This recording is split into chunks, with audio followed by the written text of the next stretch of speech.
What is a carpal tunnel syndrome and how do we treat it? Before understanding what is a carpal tunnel syndrome, we'll see what a carpal tunnel is. It is a tunnel-like structure present in our wrist. The floor and the sides of the tunnel are made up of bones, the bones in the wrist. The roof of the tunnel is made up of a thick band of tissue called the transverse carpal ligament.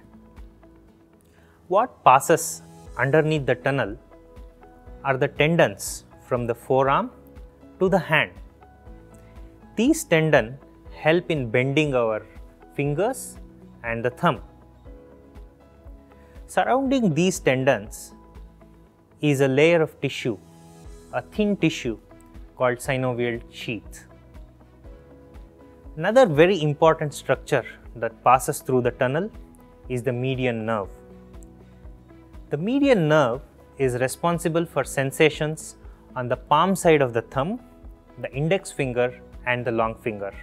What happens in a carpal tunnel syndrome is the swelling of the tissues around the tendons. So when there is a swelling of these tissues, the space in the tunnel decreases and this puts pressure on the nerve. This swelling can happen because of many reasons.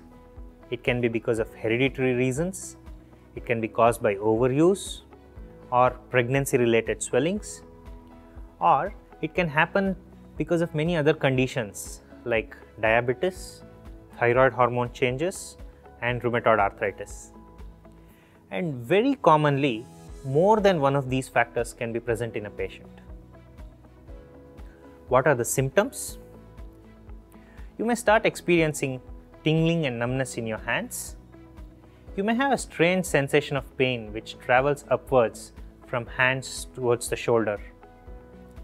You may start experiencing fatigue doing activities like driving, talking on the phone, holding a book and reading, and probably washing utensils.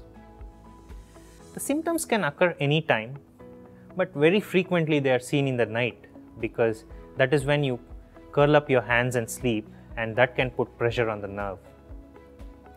The symptoms can initially come and go, but they may eventually become constant. So if you are experiencing any of these symptoms, do consult your orthopedic surgeon. He performs a thorough evaluation of your nerve.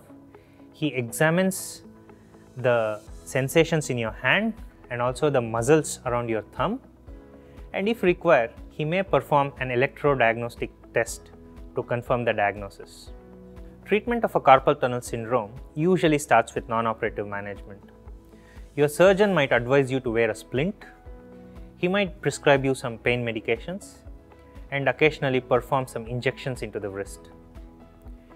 And if there is no relief by any of these measures, you may be a candidate to undergo a carpal tunnel release.